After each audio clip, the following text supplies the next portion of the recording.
দেশ দল আপনারা সবাই জানেন ইউএইতে প্রথম যে ম্যাচটা খেলেছিল সেই পার্টিকুলার ম্যাচে তারা জয় পেয়েছে, হারতে হারতে জিতেছে। এই টপিকে আমি আলোচনা করার পর আপনারা আমাকে গালিগালাজ করেছেন। যদিও ওই পার্টিকুলার ম্যাচে ইমনের 100 বাদ দিয়ে দিলে বাংলাদেশ দলের যে অবস্থা সেটা প্রকাশিত হয়, কারণ সেকেন্ড হাই স্কোরটা ছিল অনলি 20 রানস।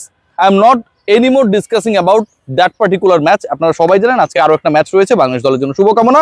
কিন্তু এই মুহূর্তে আলোচনায় মেহেদী হাসান মিরাজ, আমাদের সবার প্রিয় মিরাজ, যার ওই টি-20 সিরিজে জায়গা হয় নাই, যাকে পাকিস্তানের বিপক্ষে বাংলাদেশ যে 5টা ম্যাচ খেলবে সেখানটায় বিবেচনা করা হয় নাই, সেই পার্টিকুলার ক্রিকেটারকে লাহোর কালেন্ডার্স, আপনারা সবাই জানেন পিএসএল এর এখন জাস্ট টপ 4 টিমের একটা ব্যাটল সেই পর্যায়ে চলে গেছে। গতকালকে অসাধারণ একটা জয় পেয়েছে। সাকিব আল হাসান প্রথম বল আউট হয়েছে, প্রথম ওভার ভালো করেছেন। যত সময় যাবে সাকিব আল হাসান যদি অ্যাভেলেবেল থাকেন 11-এর মধ্যে আরো ভালো করবেন। কিন্তু একই দলে মেহেদী হাসান মিরাজ খেলতে যাচ্ছেন। ইয়াস, মেহেদী হাসান মিরাজ একই দলে খেলতে যাচ্ছেন। অনেকের মধ্যে কনফিউশন রয়েছে।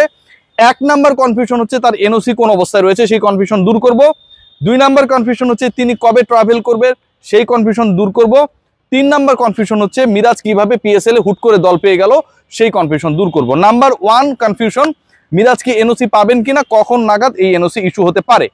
এনওসি আজকের মধ্যেই মিরাজ পেয়ে যাবেন এবং মিরাজের এনওসি নিয়ে নো অবজেকশন সার্টিফিকেট বা অনাপত্তি পত্র নিয়ে Bangladesh cricket board they don't have any issues. যেহেতু মিরাজ পাকিস্তানের বিপক্ষে 5 ম্যাচের টি-20 সিরিজ সম্ভাব্য, যেটা এই ম্যাচেসগুলো কমানোর একটা পরিকল্পনা রয়েছে, সেখানটাই নেই। সো মিরাজকে খেলতে দেওয়ার ব্যাপারে বাংলাদেশ ক্রিকেট বোর্ডের পক্ষ থেকে, ক্রিকেট অপারেশনসের পক্ষ থেকে কোনো ধরনের বাধা নেই। 1 নম্বর প্রশ্নের উত্তর দিয়ে দিলাম। দ্বিতীয় প্রশ্ন যেটা, মিরাজ কবে কখন ট্রাভেল করবেন, এই প্রশ্নের উত্তর দেওয়ার আগে আমি একটু বলতে চাই মিরাজ কিভাবে আসলে দলটা পেলেন। এটা খুব নাটকীয় একটা ঘটনা।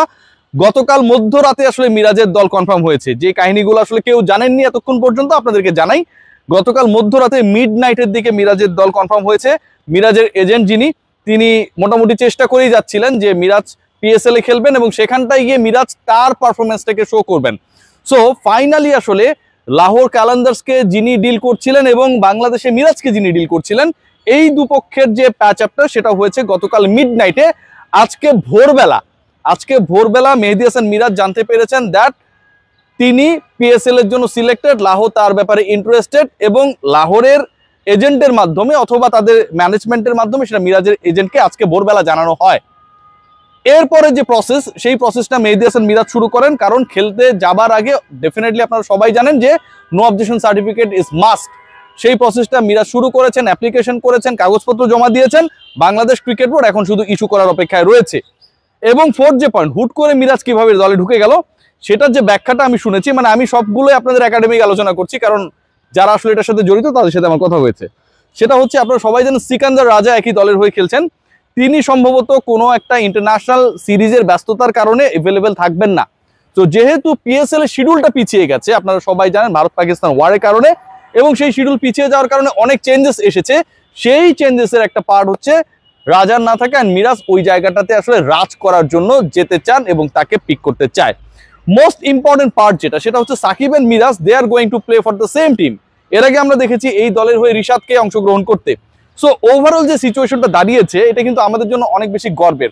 ধরুন 11-এ লাহোরের সাকিব এবং মিরাজ দুজনই খেলছেন। দুজনই বাংলাদেশের ক্রিকেট ইতিহাসের সেরা অলরাউন্ডারদের যদি তালিকা করি, ওয়ার্ল্ডের যদি সেরা অলরাউন্ডার তালিকা করি, সাকিব আল হাসান সেখানে একদম টপ ক্যাটাগরিতে থাকবেন। দেশের ইতিহাসকে যদি আমরা বিবেচনা নিই বা পৃথিবীকেও যদি বিবেচনা নিই, এই মুহূর্তে Miraz second best allrounder of the world.